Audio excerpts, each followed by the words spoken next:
Recently একটি সংবাদ খুব বেশি ভাইরাল হয়েছে এবং অধিকাংশ মুসলিমই আবেগের চোটে হোক, না জানার কারণে হোক, অজ্ঞতার কারণে হোক বা নিজস্ব নিজের পছন্দের ইমাম বা আলেমের কথায় প্রভাবিত হয়ে হোক, যে কোনো কারণে হোক, তারা সৌদি আরব যে তাবলিগ জামাতকে নিষিদ্ধ করেছে এটা নিয়ে তারা ব্যাপকভাবে সৌদি সরকারের উপরে গালিগালাজ থেকে শুরু করে তহমত দেওয়া শুরু করেছে। সৌদি সরকার তাওহিদপন্থী একটি দেশ, অথচ তারা বলতে চাচ্ছে যে সৌদি আরব তাওহিদপন্থী একটি জামাতকে নিষিদ্ধ করেছে। নাউজুবিল্লাহ মিন যালিক। আমরা সবাই জানি যে কোনো ছেলে যদি বারবার স্কুলে পরীক্ষা দেয় এবং বারবার যদি ফেল করতেই থাকে, ধরেন আপনি এই বছর পরীক্ষা দিলেন, ফেল করলেন, আবার পরীক্ষা দিলেন, ফেল করলেন, আবার পরীক্ষা দিলেন, ফেল করলেন, তাহলে স্কুল কর্তৃপক্ষ আপনার ব্যাপারে কি ডিসিশন নেবে? আপনাকে স্কুলে রাখবে নাকি বের করে দিবে? বের করে দিবে। তো তাবলিগ জামাত সৌদি আরব কিন্তু আজকে প্রথম ঢুকেনি। তাবলিগ জামাত ঢুকেছে সেই 40-50 দশকে প্রথম তারা ঢুকেছে। এরপর আস্তে আস্তে তারা সেখানে ভালো সুসম্পর্ক গড়ে তুলেছে।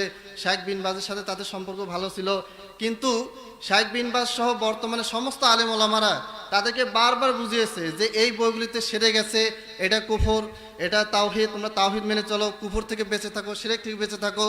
এই জিনিসগুলি বারবার তাদেরকে বোঝানো হয়েছে। তাদের গ্রন্থে থাকা জাল হাদিস, জয়ীফ হাদিস সবগুলি বিষয়ে তাদেরকে বারবার বুঝিয়ে দেওয়া হয়েছে, বই লেখা হয়েছে, বক্তব্যের মাধ্যমে, সরাসরি ফেস টু ফেস আলোচনার মাধ্যমে তাদেরকে বুঝিয়ে দেওয়ার পরও যখন তারা এই শিরক এবং কুফরগুলোর প্রতি অটল থেকেছে এবং অটল থাকার পাশাপাশি তারা এগুলি সারা বিশ্বে ছড়িয়ে দিয়েছে, সৌদি আরবের মতো তাওহীদপন্থী রাষ্ট্রেও তারা যখন এগুলি দীর্ঘদিন ধরে প্রচার প্রসার করে যাওয়ার চেষ্টা করে যাচ্ছিল, তখন সৌদি সরকার বাধ্য হয়ে তাদেরকে নিষিদ্ধ করেছে। সুতরাং সৌদি সরকার তাবলিগ জামাতকে নিষিদ্ধ করেছে এটা নয়, তারা নিজেরাই নিজেদের দোষে সৌদি আরবের পবিত্র ভূমিতে নিষিদ্ধ হয়েছে।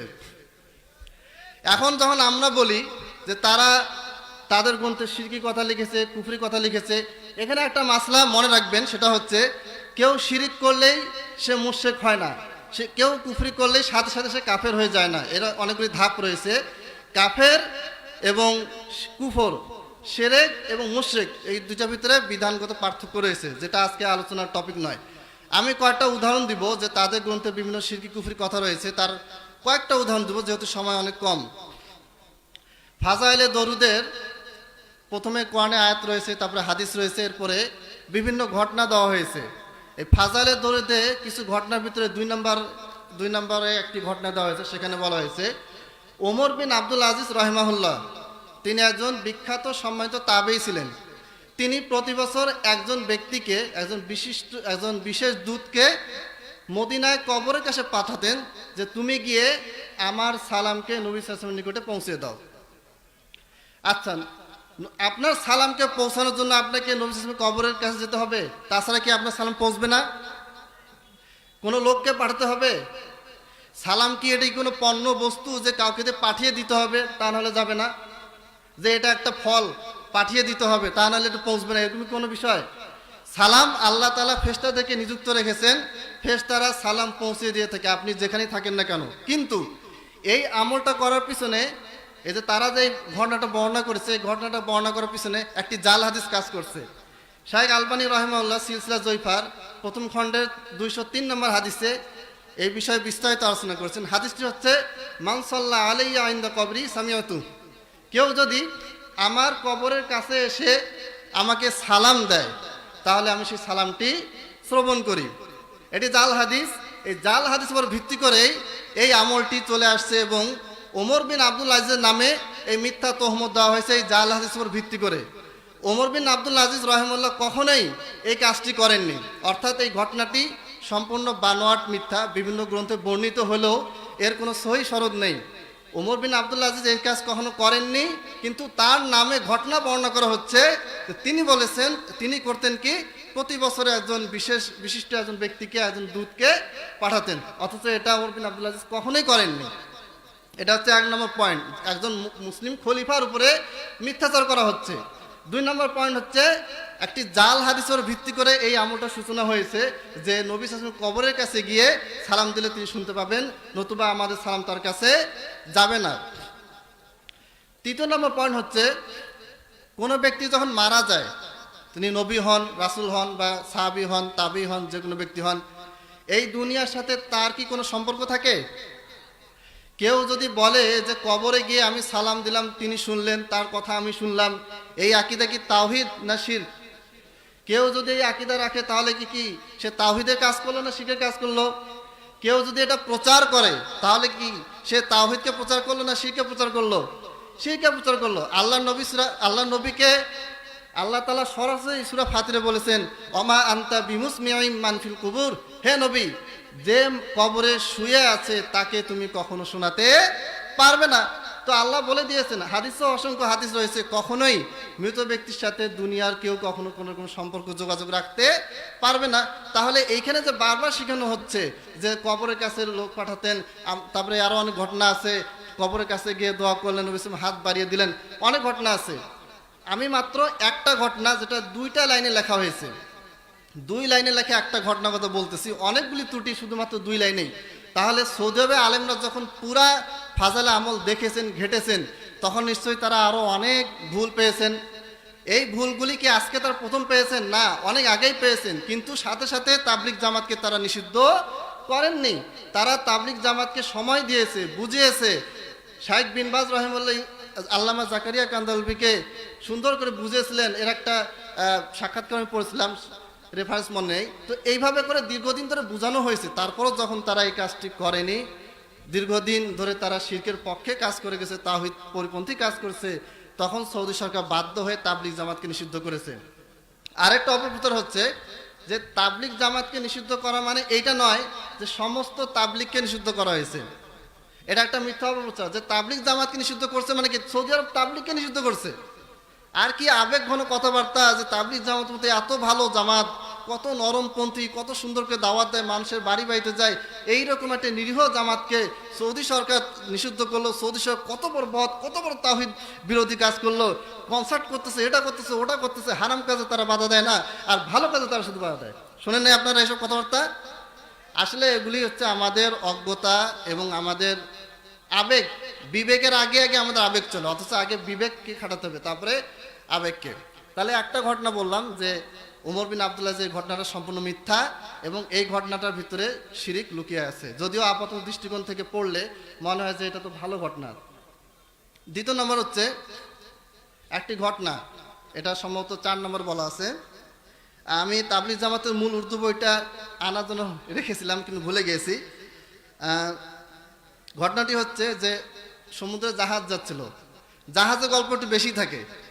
সমুদ্রে জাহাজ যাচ্ছিল, হঠাৎ করে জাহাজ প্রচণ্ড ঝড়ের কবলে পড়ে, মানে জাহাজে খুব খারাপ অবস্থা। সেই সময় যে ব্যক্তি ঘটনা বর্ণনা করতেছে সেই ব্যক্তি বলতেছে যে আমার ঘুম চলে আসলো। আচ্ছা, এই প্রচণ্ড এত বড় একটা বিপদে আপনার ঘুম আসবে? আপনি সমুদ্রে যাচ্ছেন, নৌকা ডুবে যাবে এই অবস্থা, আপনার এখন ঘুম ধরবে? একটা তো ঘটনা বলবে, ঘটনাটা যেটা যৌক্তিকতা থাকবে সেটাও নেই। এখন ঘুমায় পড়ছে, মানে ঘটনা বর্ণনাকারী তিনি ঘুমিয়ে পড়লেন। ঘুমের ভিতরে কে আসলো? নবী সাল্লাল্লাহু আলাইহি ওয়াসাল্লাম আসলো। নবী সাল্লাল্লাহু আলাইহি ওয়াসাল্লাম আসে, তাকে বললেন যে তুমি একটা 4 লাইনের বড় দরুদ দেওয়া আছে, ওই দরুদটা লেখা আছে, আর বলা আছে যে তুমি এই দরুদটা পড়ো, 1000 বার পড়বা, সবাইকে পড়তে বলো, সাথে সাথে আল্লাহ তাআলা এই বিপদ থেকে তোমাদেরকে উদ্ধার করবেন। তো ঘুমের ভিতর যখন তিনি সেই স্বপ্নটা দেখলেন যে নবী সাল্লাল্লাহু আলাইহি ওয়াসাল্লাম আসে, তাকে একটা দরুদ শিখিয়ে দিয়ে গেল, একটা বড় লম্বা দোয়া শিখে গেল। সেই দোয়াটার সারমর্ম হচ্ছে যে হে আল্লাহর নবী, আপনি আমাদেরকে নাজাত দেন, আপনি আমাদেরকে বিপদ থেকে উদ্ধার করেন, আপনি আমাদেরকে সমস্ত চাহিদা পূরণ করেন, এই জাতীয় দোয়া একটা শিখিয়ে দিয়ে নবী সাল্লাল্লাহু আলাইহি ওয়াসাল্লাম কি করলেন? স্বপ্ন থেকে গায়েব হয়ে গেলেন। তারপরে তিনি ঘুম থেকে জেগে উঠলেন, উঠার পরে সবাইকে ডাকলেন, বললেন যে দেখো, আমি স্বপ্নে নবী সাল্লাল্লাহু আলাইহি ওয়াসাল্লামকে দেখেছি, তিনি আমাদেরকে একটা দোয়া শিখিয়ে দিয়েছেন, এই দোয়াটা তোমরা পড়ো। এরপর সবাই পড়া শুরু করলো। 300 বার দোয়াটা পড়েছে, সমুদ্রে ঝড় থেমে গেছে, আর জাহাজ স্বাভাবিকভাবে চলা শুরু করেছে। ঘটনাতে কোনো সমস্যা আছে কি? এই যে ঘটনাটা বললাম, এখানে কোনো কুফরি কথা আছে কি? কি কথা, কি কুফর আছে? এটা ভালো কথা। আমি স্বপ্নে নবীকে দেখলাম, নবী একটা দোয়া শিখে গেলেন, এটা খারাপ কি? হ্যাঁ, এখানে অনেকগুলি বড় ভুল রয়েছে। আল্লাহ তাআলা কোরআনে বলেছেন, আল-ইয়াউমা আকমালতু লাকুম দীনাকুম, আজকে আমি তোমাদের দিনকে কি করলাম? পরিপূর্ণ করে দিলাম। এখন নতুন কোনো দোয়া নতুন কোনো আমল কি ঢুকতে পারবে? পারবে না। আল্লাহ নবী সাল্লাল্লাহু আলাইহি ওয়াসাল্লাম তার জীবদ্দশায় কখনোই এটা বলেননি যে আমার মৃত্যুর পরে তোমরা আমার কাছে সাহায্য চাবে। তোমরা চাবে যখনই তোমার সাহায্য চাবে তখন তোমরা কার কাছে সাহায্য চাবে? আল্লাহর কাছে। কিন্তু এই স্বপ্নে শেখানো হচ্ছে যে বিপদে পড়লে আমরা আল্লাহকে সাহায্য না চেয়ে কার কাছে সাহায্য চাবো? রাসূলের কাছে। তাহলে নতুন একটা সংযোজন হলো, এটা বেদাত হলো। দ্বিতীয় নম্বর কথা হচ্ছে আল্লাহ তাআলার কাছে না চেয়ে যদি আপনি বান্দার কাছে চান তাহলে এটা শিরিক হবে। হাদিসে স্পষ্টভাবে বলা আছে ইযা সাআলতা ফাসআলিল্লাহ, যখন তোমরা সাহায্য চাবে তখন তোমরা আল্লাহর কাছে চাবে। ওয়া ইযা ইসতাআনতা ফাসতাইন বিল্লাহ। তো তাহলে স্বপ্নে যে বিধানটা এই লোকটি বর্ণনা করলো সেই বিধানটি টোটালি কোরআন বিরোধী এবং হাদিস বিরোধী এবং ঈমান বিধ্বংসী। কারণ এখানে স্বপ্নে নবী সাল্লাল্লাহু আলাইহি ওয়াসাল্লাম কেন আসবেন, কেন নতুন দোয়া তিনি শিখাবেন? তিনি তো সমস্ত দোয়া আগেই শিখে গেছেন, নতুন দোয়া তিনি কেন শিখাবেন? আর সবচেয়ে বড় কথা হচ্ছে যে এদের সমস্ত কিছু খালি ঘুমে পায়, স্বপ্নের ভিতরে সব কিছু আসে। কেন স্বপ্ন ছাড়া কি শরীয়ত হয় না? স্বপ্ন শরীয়তের কোনো দলিলও নয়। কোরআন হাদিস হচ্ছে শরীয়তের দলিল। কোরআনে নেই, হাদিসে নেই, সাহাবীদের আমলে নেই, সেটা বাতিল। এখন কেউ যদি স্বপ্নে বলে যে আমি স্বপ্নে এই দেখছি সেই দেখছি, তাহলে বুঝতে হবে যে এগুলো সবই ভণ্ডামি, এগুলি কোনো ভিত্তি ইসলামে নেই। আমি দুইটা ঘটনা বললাম এবং সংক্ষিপ্ত পর্যালোচনা করলাম। আসলে পুরো বইতে A to Z যদি আমরা দেখি এই ধরনের অনেক কথাবার্তা আছে, অনেক শিরক আছে, অনেক কুফর আছে। এগুলি থাকার কারণে সৌদি সরকার বাধ্য হয়েছে তাবলিগ জামাতকে নিষিদ্ধ করতে। সুতরাং তারা নিষিদ্ধ হয়েছে, তারা নিজেই দায়ী, এর জন্য সৌদি আরব সরকার মোটেও দায়ী নয়। আল্লাহ আমাদেরকে বুঝার তৌফিক দান করুন। ওয়া আখিরু দাওয়ানা আলহামদুলিল্লাহি রাব্বিল আলামিন। আসসালামু আলাইকুম ওয়া রাহমাতুল্লাহ।